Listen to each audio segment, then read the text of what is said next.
Welcome to the battlefield, where 10,000 shells fell in relentless fury, and the trenches refused to collapse. April 1917. Verdun, France. Mist hung low over cratered fields, the distant roar of artillery rolling like thunder.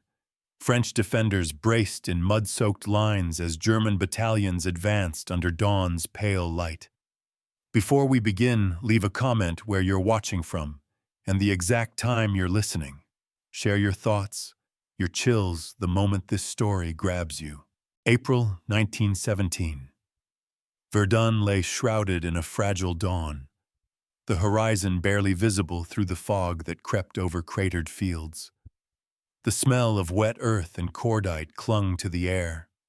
Every sound seemed amplified.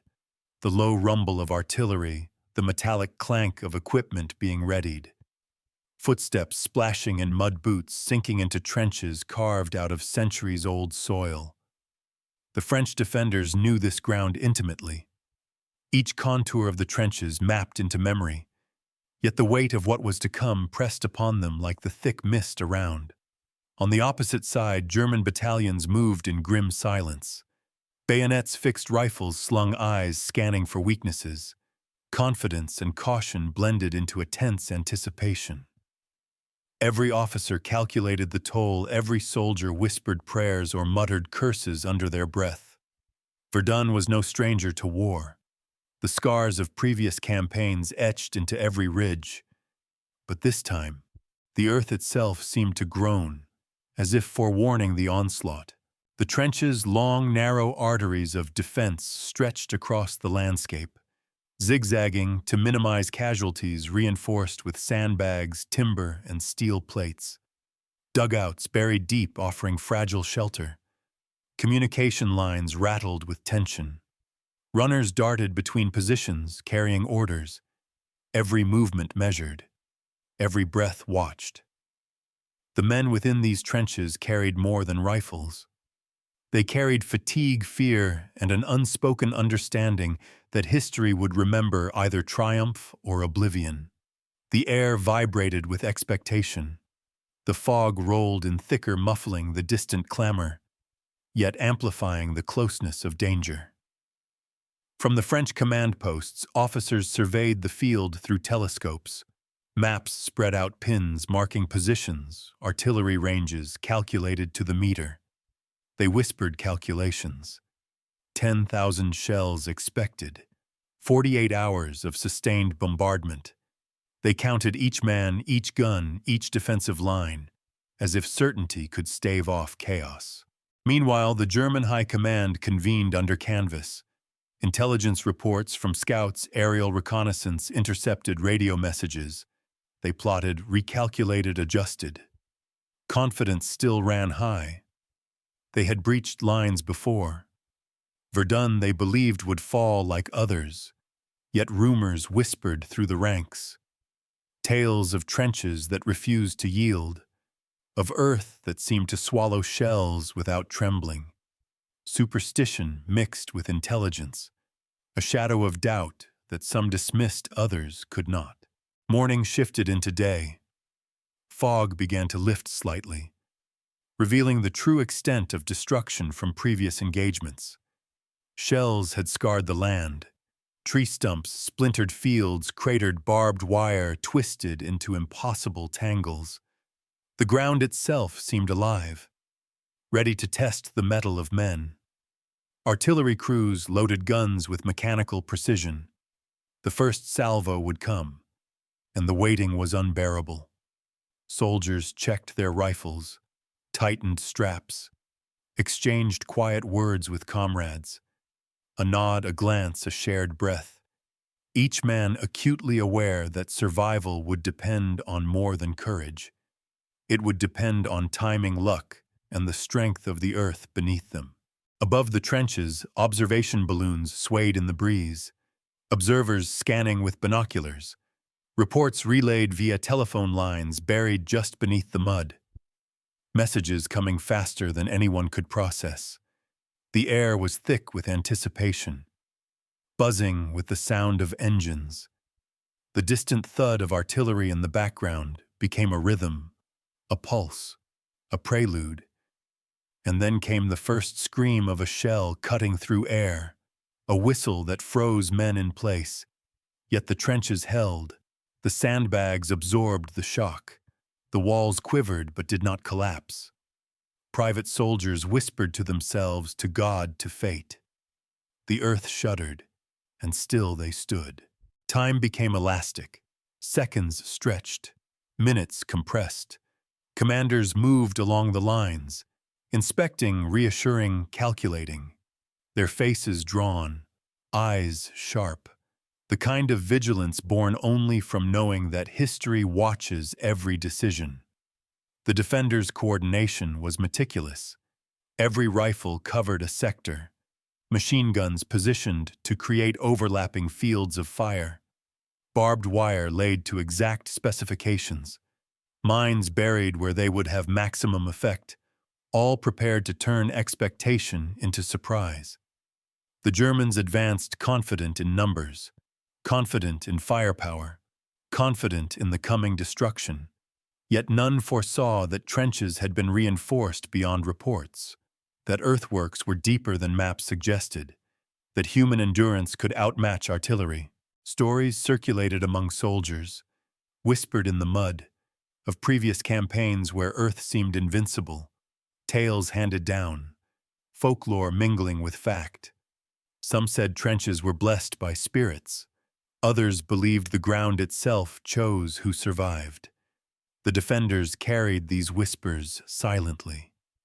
They were stories that bolstered morale, a secret shield against fear. And as the first shells impacted the trenches seemed to answer back, reverberating with the sound of human resilience.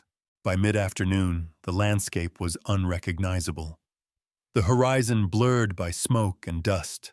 Artillery fired relentlessly, yet reports came back.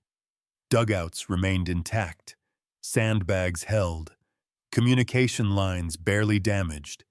Commanders allowed themselves cautious hope. The Germans, meanwhile, realized resistance was stiffer than intelligence suggested. Frustration seeped into their ranks. The expected collapse did not come, and with each failed breakthrough, morale waned. The human cost weighed heavier. Letters home would tell only fragments. Diaries would record exhaustion and awe. And through it all, the trenches, muddy, battered, alive, remained, a testament to preparation, courage, and the will to survive. Night fell. Lanterns lit faintly along the lines. The fog returned, thick, suffocating, hiding the scars of the day. Men huddled in dugouts, counting the hours. Shellfire still echoed in the distance, yet the defense had held. Whispers spread, stories of the earth's stubbornness, the trenches that would not fall, a legend in the making. Some spoke of ghosts watching over the line, others of destiny favoring those who refused to yield. The lines between fact and folklore blurred, and the stage was set for what was to come. The defenders rested only briefly, for dawn would bring more fire, more shells, more tests of will. Each man aware that survival required endurance beyond the physical, courage beyond the visible, faith beyond reason. The trenches were not just earth and timber, they were resolve made manifest, and the world beyond the fog was about to learn. That expectation and reality were about to collide, and the story of 10,000 shells and the trenches that held would be written not in ink, but in sweat, blood, and unwavering human spirit. The official reports arrived slowly, carried by runners and telegraph lines through mud-choked trenches, each one a testament to preparation and precision. The French 8th Corps logged every shell, every man, every meter of earthworks. 10,324 high-explosive shells were counted as having rained down over 48 hours. The engineers had reinforced every trench segment with 2,000 sandbags per 100 meters. Dugouts burrowed deep beneath the surface, layered with timber concrete and steel plates. Communication trenches stretched over 6 kilometers, every junction and crossroads noted with meticulous care. Records showed sappers worked 16-hour shifts under relentless fire. Exhaustion and fear etched into their every movement. Yet the work never ceased. In one dispatch, Lieutenant Pierre noted, "The earth trembles under fire, but the men dig on. Each sandbag laid is a line drawn against fate. We measure endurance in meters of soil, not in hours." The factual layer of war was precise, cold, unyielding. Every gun accounted for every battery logged. Artillery coordinates mapped with precision. The French had 234 field guns positioned across the sector. 73% of dugouts remained operational. Casualties were noted, but carefully minimized by rotation. Every decision, a calculation, every action, a number. Fact in this instance became a lifeline, and yet folklore whispered through the ranks. Soldiers spoke quietly of earth that absorbed shells as if it were alive, of sandbags that refused to tear, of trenches that moaned but never yielded. These stories were dismissed by some as superstition, yet they passed from lip to lip, strengthening morale in ways statistics could not. "The ground is watching," whispered a corporal.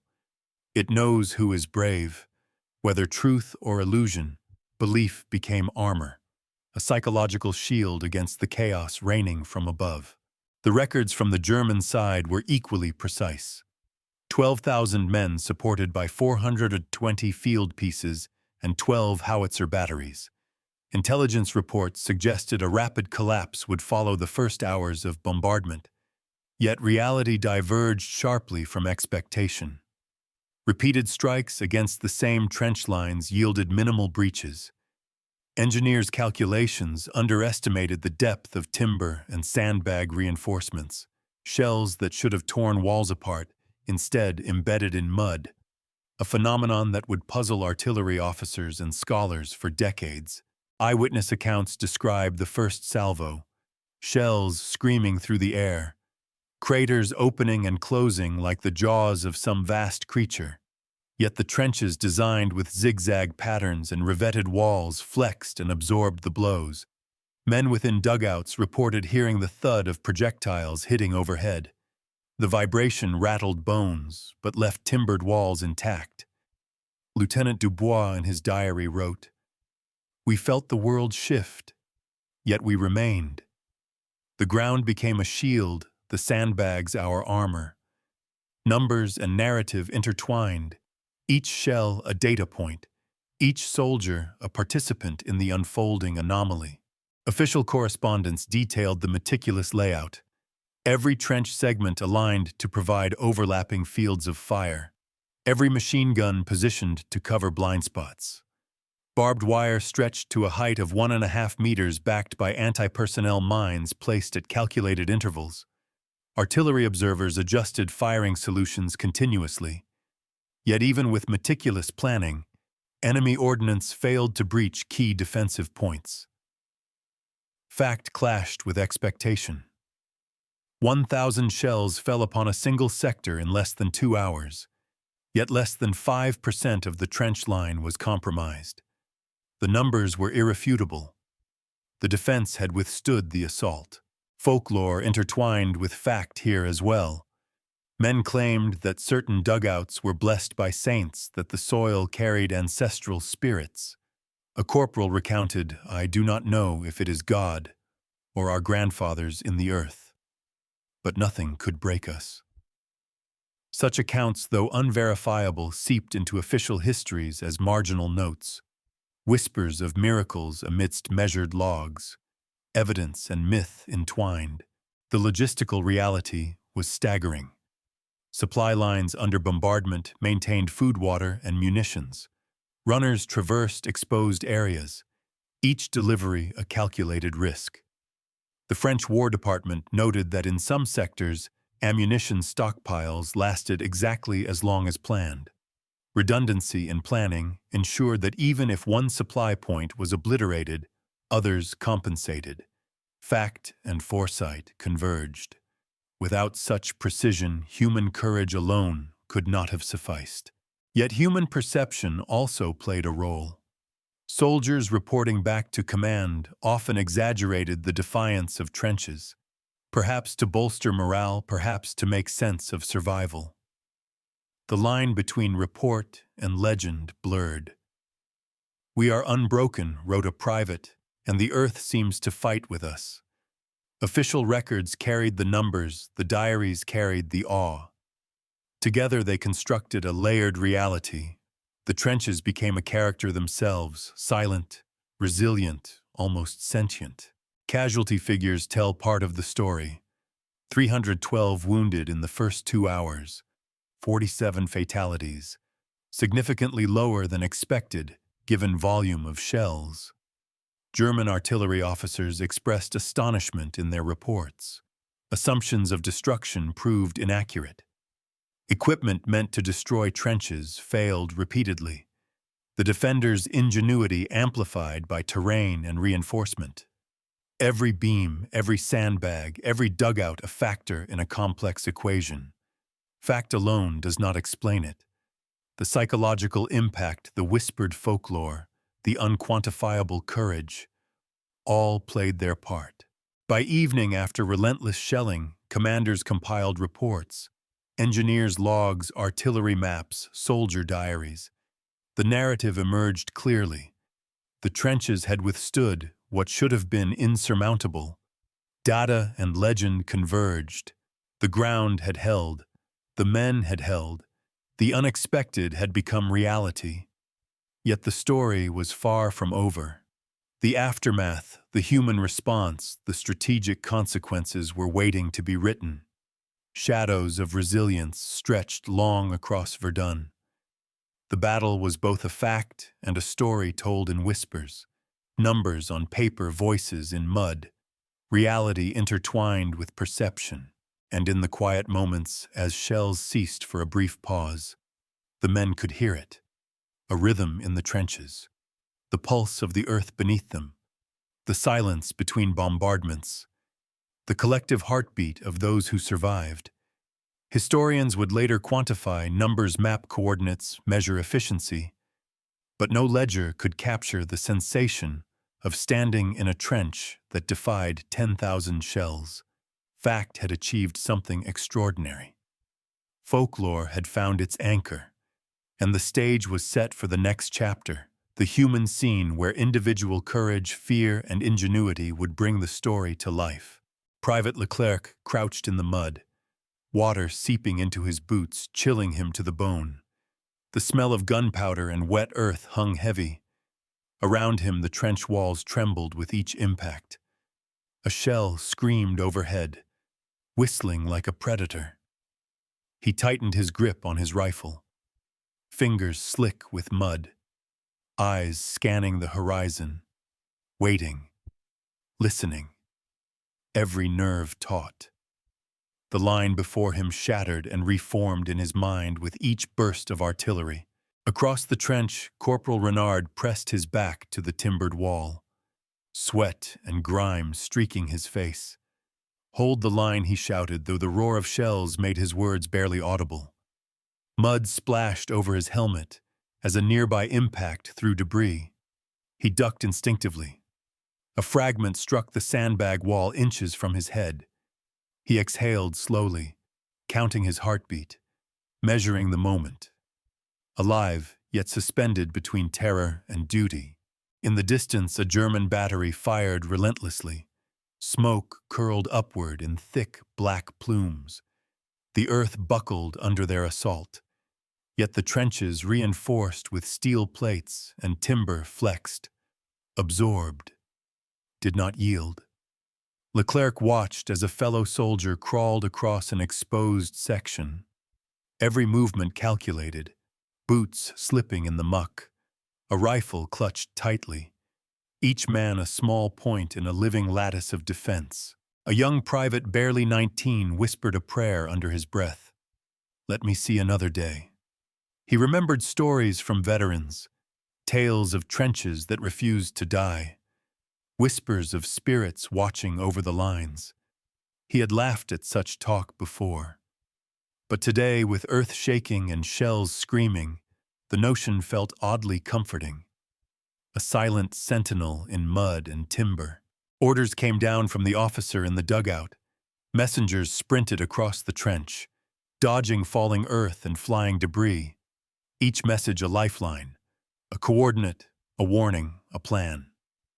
Leclerc and Renard adjusted positions, checking fields of fire. Machine guns primed, rifles loaded, sandbags reinforced. The work continuous, repetitive, yet vital. Each small action contributing to the unseen strength of the line. In a lull between bombardments, Leclerc glanced at the horizon. The devastation was total. Craters pocked the landscape like scars. Twisted metal and shattered wood littered the ground. Yet remarkably, the trench remained. Rigid, defiant, a living entity. The men spoke in hushed tones, marveling at its resilience. "It's as if the earth itself stands with us," muttered a corporal. No one laughed. No one disagreed. Belief had become part of survival. Time stretched. Minutes blended into hours. Every impact reverberating through chest and bone. Renard saw a shell land close to a sapper reinforcing the parapet. The man flinched, shook himself free of mud, and resumed his task. Determination etched into every movement. No one faltered. Fear was constant. Yet courage, discipline, and routine prevailed. Each man a cog in a machine powered by survival. Above them, observation balloons swayed. Observers noted positions. Artillery corrected fire with painstaking accuracy. But even precision failed to breach the trenches. Shells that should have shattered walls were absorbed by timber earth and sandbags. Leclerc and Renard watched debris scatter across the ground, listening to the hum and thud of destruction around them. Every impact a test. Every successful absorption a silent triumph. Evenings brought no relief. The fog returned thicker than before. Lanterns flickered along the line. Shadows danced on the walls of dugouts. The men moved like phantoms, checking ammunition, water, and positions. Every task performed with care. The slightest misstep could prove fatal. Yet the rhythm continued, a heartbeat in mud and fear. Courage measured not in heroics, but in consistency, in showing up, in surviving. Stories whispered among the men grew with the day. Some claimed to see figures moving in the fog. Ancestors, guardians, spirits tied to the earth.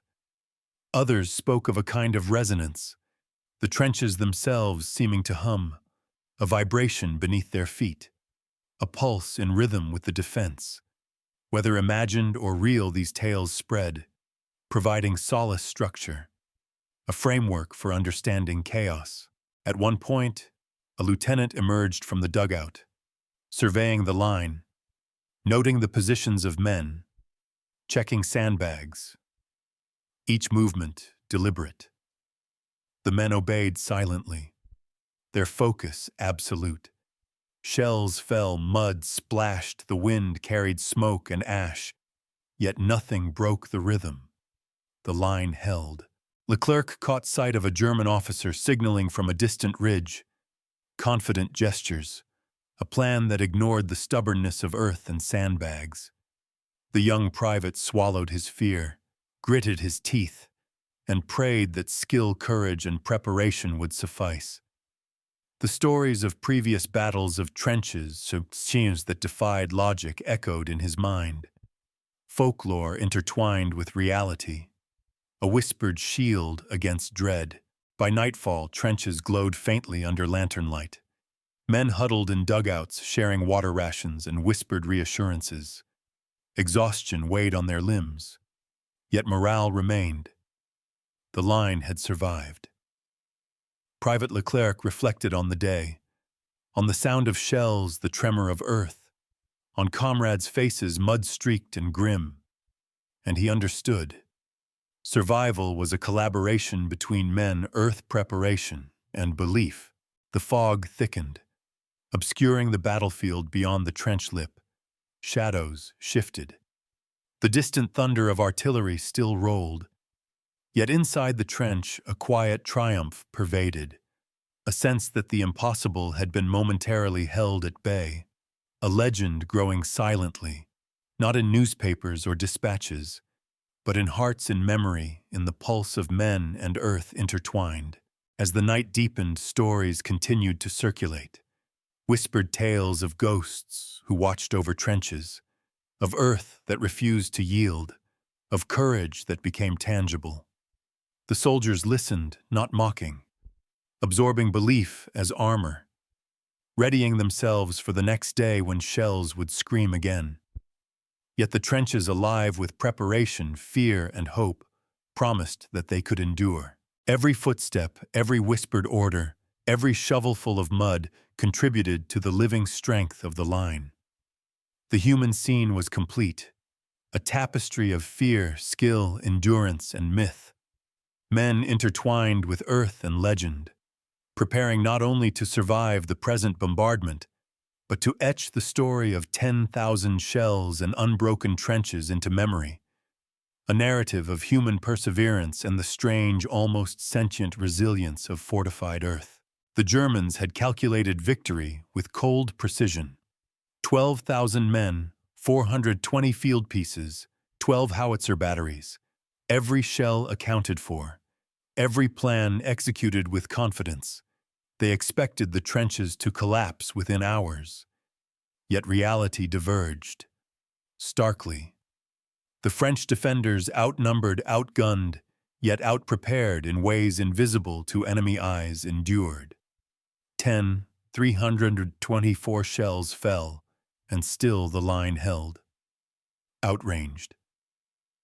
Yes, outproduced, absolutely, but not outmatched. Each trench a fortress of mud, timber, and iron. Each man a node in a living defensive lattice. The first comparison was immediate. 400 men in one sector versus 4,000 entrenched defenders across interconnected lines. The Germans fired relentlessly. The French returned calculated bursts. Machine guns, rifles, mortars, every weapon synchronized. Firepower alone did not dictate victory. The balance of earth, ingenuity, and will proved decisive. Artillery charts recorded the impact. Craters formed and reformed, yet walls flexed, absorbed, defied expectation. Each successful absorption a silent rebuke to calculations and confidence. Over the course of 48 hours, numbers told a story no prediction could capture. 1,000 shells fell upon a single sector, yet only 5% of the trench line was breached. Units rotated tirelessly, casualties tallied meticulously. The defenders' planning was exacting.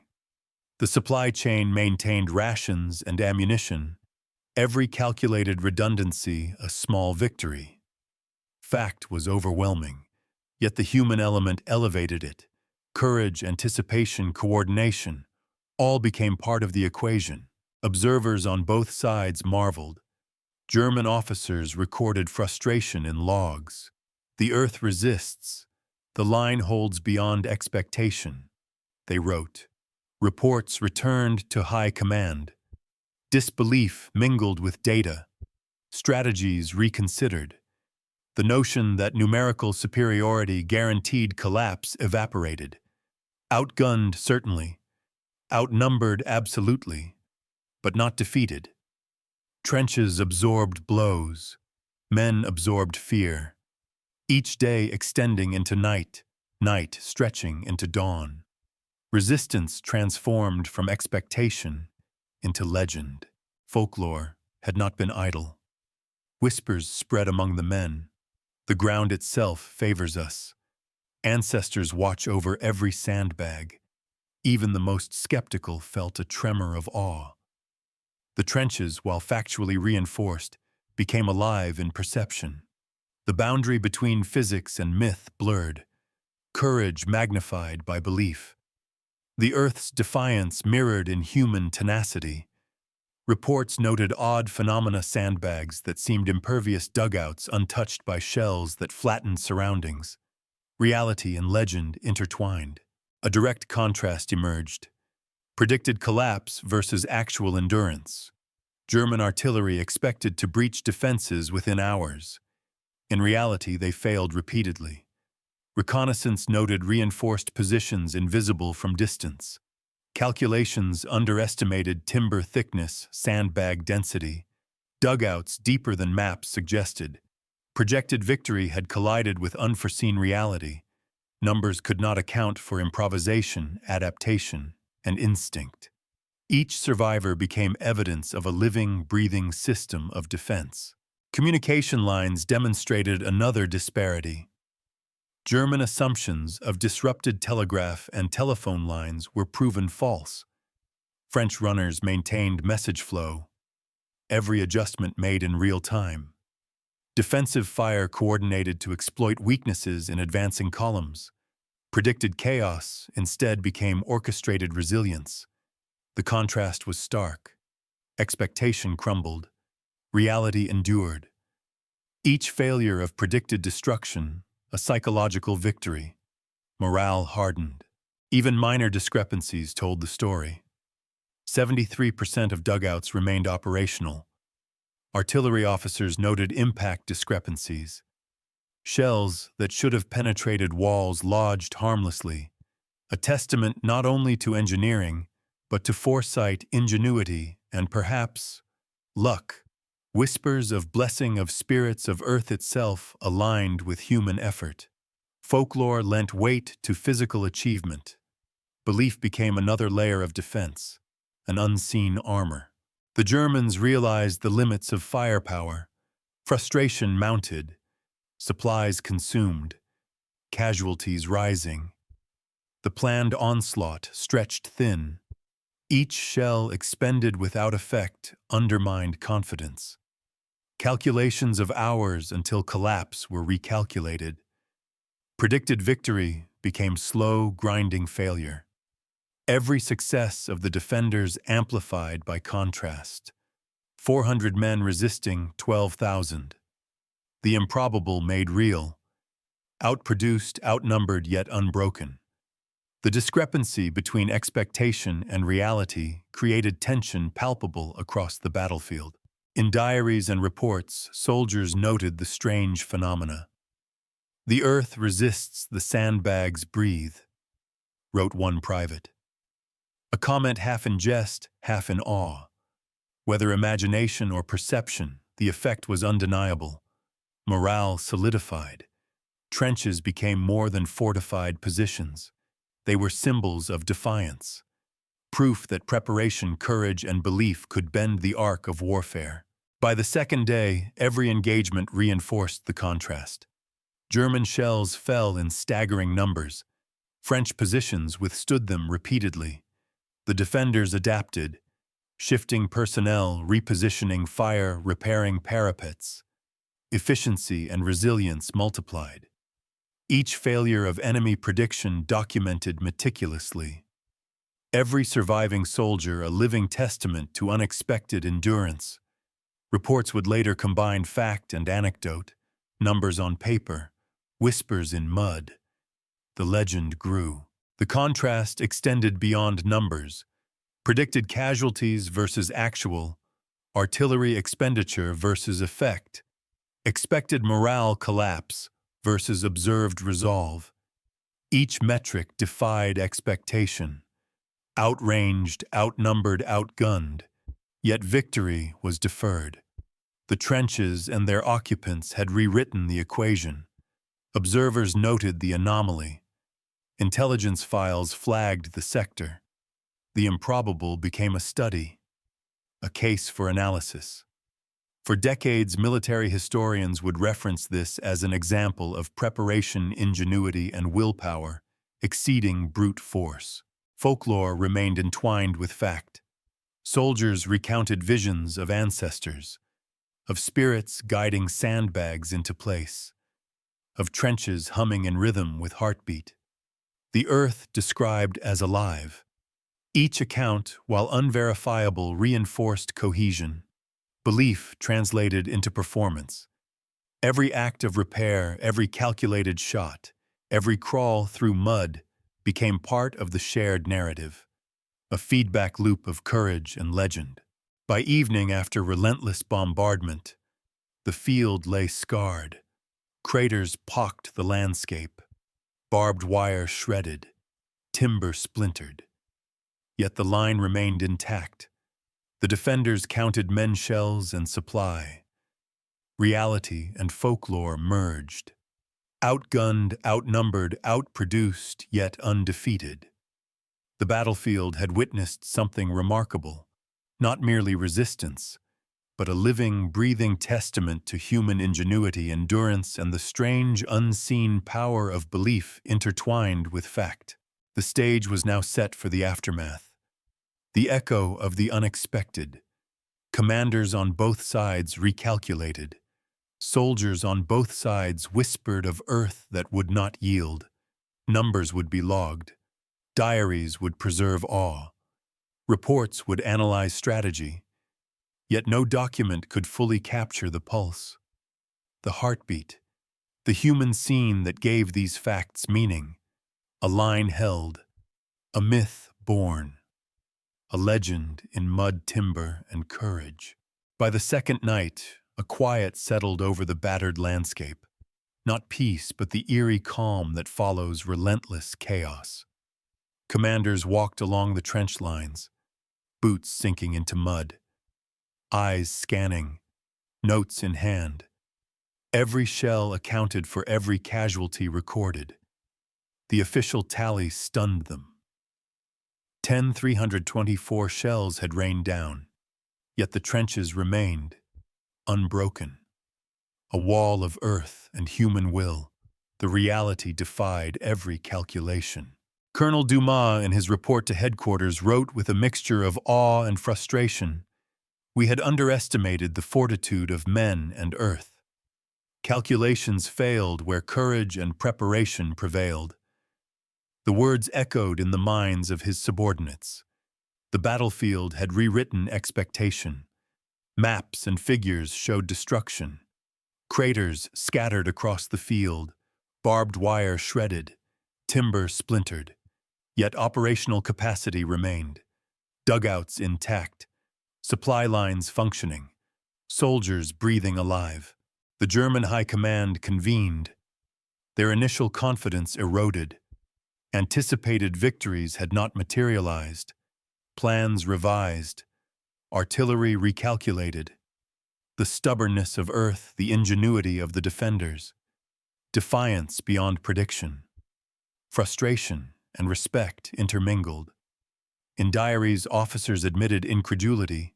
One wrote, "We fired as if the earth were paper, yet it absorbed each strike." And the men remained.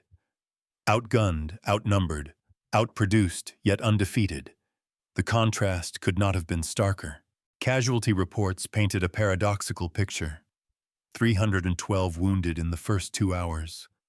47 fatalities. Astonishingly low considering the intensity. The French defenders had turned calculation into survival. Ingenuity and endurance multiplied by terrain preparation and belief. Fact intertwined with folklore. Whispered tales of earth that fought alongside men. Of spirits guiding sandbags into place. Of trenches that seemed alive. These stories, unquantifiable, had real impact. Morale strengthened, resilience magnified. For soldiers like Private Leclerc and Corporal Renard, the aftermath was immediate and visceral. Exhaustion pressed against every muscle, yet pride and relief shimmered beneath. The trenches had held. Survival became a shared triumph. They inspected walls, repaired sandbags, tended wounded comrades. Each action reaffirmed the line's endurance. The earth, muddy and scarred, had been a partner. The men stewards of both soil and legend. Reports noted strategic consequences. German units withdrew to secondary lines. Firepower expended without effect. momentum lost, confidence shaken. The defenders seized the psychological edge. Their success emboldened reserves. The narrative of impossibility had been shattered. The battle became more than numbers.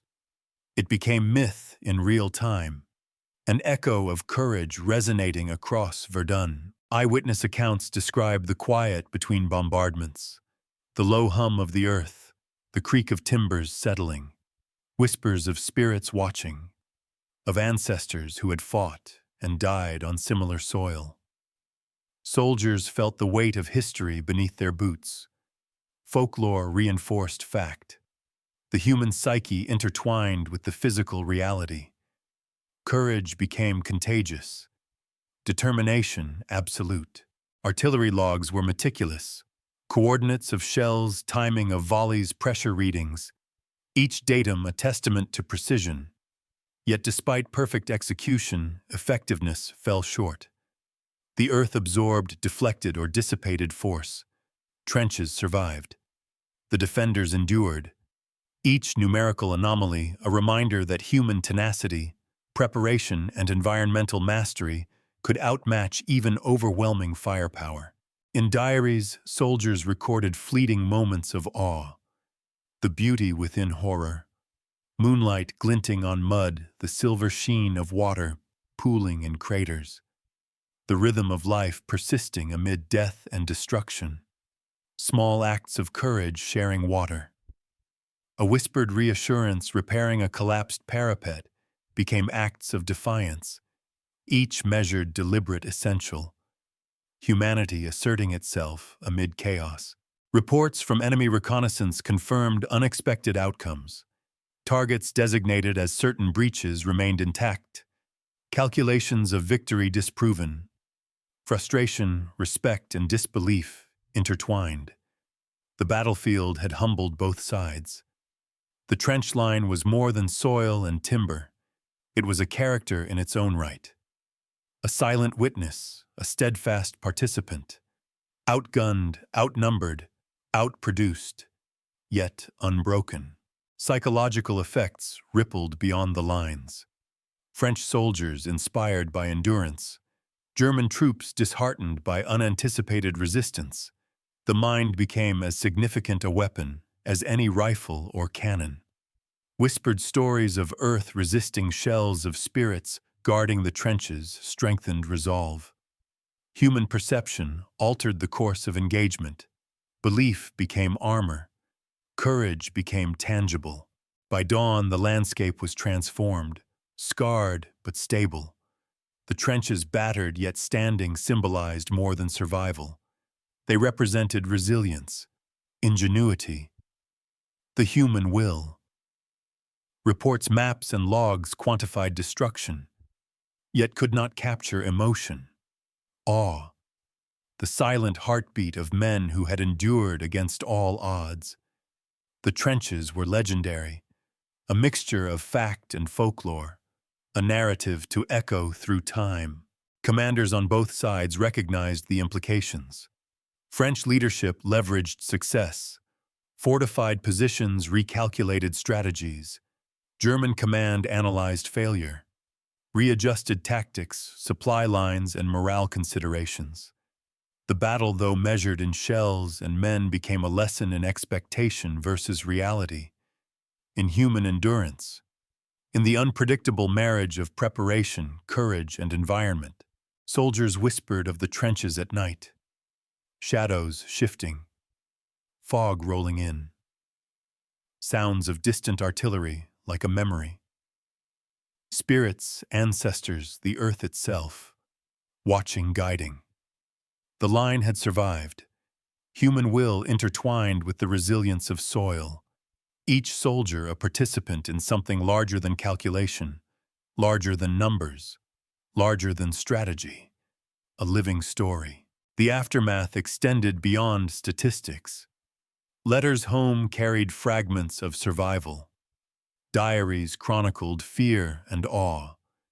Historians would later debate exact figures, yet all agreed. The trenches had defied expectation. 10,000 shells, countless calculations. The earth absorbed the men endured. The improbable had become real. Reality intertwined with legend. Courage and preparation rewritten as narrative. By the end of the engagement, the battlefield itself seemed to exhale. Smoke and fog drifted over scarred earth. Sandbags sagged but held. Dugouts stood. Men rested briefly, eyes alert, hearts pounding. The story of endurance etched into memory. Whispered, logged, mythologized. The trenches had survived. The human spirit had survived. The echoes of this resistance would resonate. Long after the last shell. Long after the men returned home. What if they hadn't underestimated the trenches? The earth itself? The resolve of men? What if confidence alone had dictated the course of action? The shelling had not been met with reinforced walls and relentless human will. Would the fields of Verdun have told a different story? A silent field turned graveyard instead of a testament to endurance.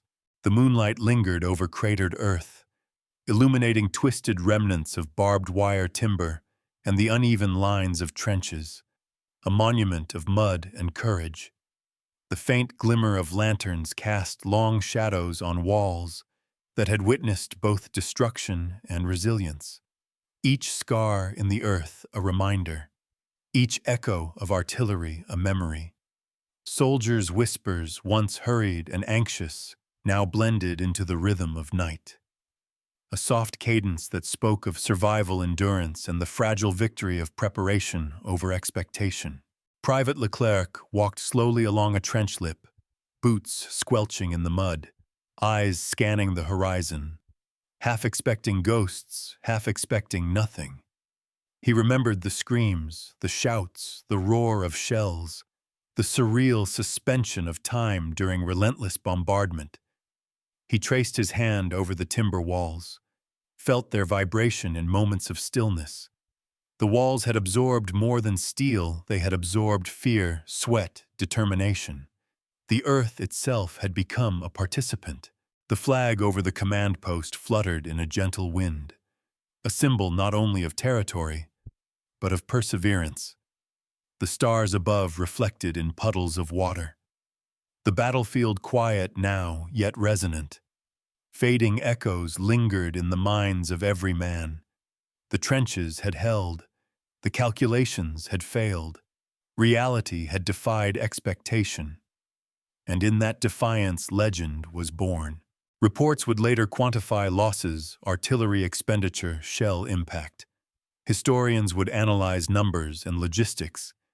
Yet no ledger could capture the pulse of courage, the whispered prayers, the collective heartbeat of men standing in mud, trembling and steadfast, the interplay of fear and resolve, the small miracles of survival amid calculated destruction.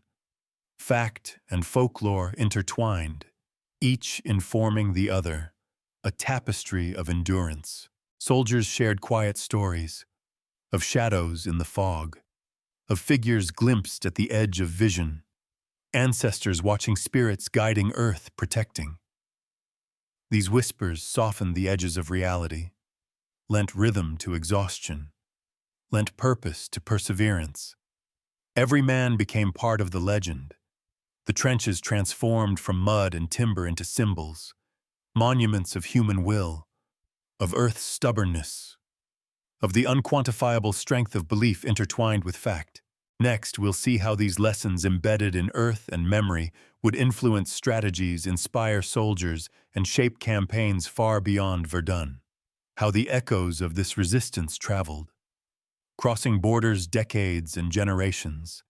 The silent field became a teacher, its fading echoes instructing those who listened carefully, not in textbooks but in rhythm breath and lived experience. Walking through the trenches at night, shadows elongated, mud glistened. Shell craters reflected lantern light, a silent monument. The scars of battle both horrific and instructive. Soldiers adjusted, repaired, whispered, and reflected. Every movement a silent affirmation. Endurance had been measured not in minutes or shells, but in human will, in the refusal to yield. Monuments would one day mark the battlefield, yet even stone could not fully convey the living truth. The pulse of men in trenches, the hum of earth under bombardment, the rhythm of survival. These remained invisible, intangible, carried only in memory and story, in diaries, letters, and whispered recounting of the improbable. The trenches had spoken through action, through resilience, through silence. A gentle wind moved across the silent field, rustling the remnants of barbed wire, lifting faint echoes of artillery that had long ceased. The smell of earth persisted, faint yet alive. Private Leclerc knelt briefly, traced a finger along a sandbag wall, recalling each moment of tension, fear, and action. He exhaled slowly, a mixture of relief, awe, and remembrance. The battlefield's voice was quiet now, yet its lesson indelible. Historians would later debate. Strategists would study maps. Soldiers would pass stories down. Yet all accounts, however precise, would miss the heartbeat. The moment when thousands of shells failed to break determination. The instant when preparation, ingenuity, courage, and a touch of belief fused into an unbroken line. A line that became legend, a silent monument enduring beyond the physical battlefield. The earth whispered its final echo for the night. Mud and timber settling, creaking, groaning softly. Shadows lengthened. Fog rolled back over craters. Lanterns flickered. A gentle reminder that battle was not only fought with shells and rifles, but with resilience, with attention to detail, with belief, and with quiet courage.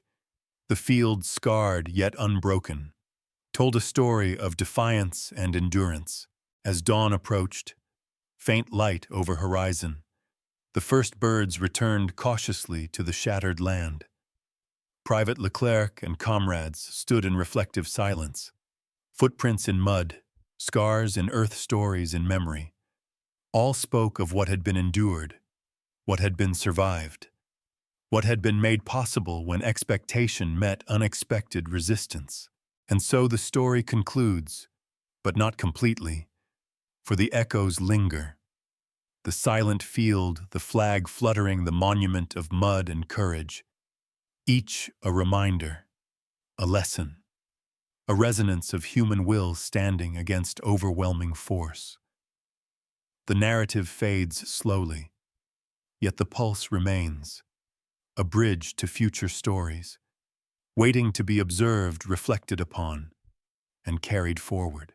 Some lessons were written in smoke and steel, others in silence. The trenches survived, and so did the men, their courage etched into the earth, their endurance whispered across time. And though the battlefield quiets, the echo lingers, fading yet persistent, a reminder that human will, preparation, and resilience can turn the improbable into reality. Next, we will trace how these echoes influenced strategy and morale, how other fields, other battles, other men would confront expectation and reality, and how the story of endurance at Verdun would ripple through history, silent, unyielding, unforgettable. The legend born from 10,000 shells continues.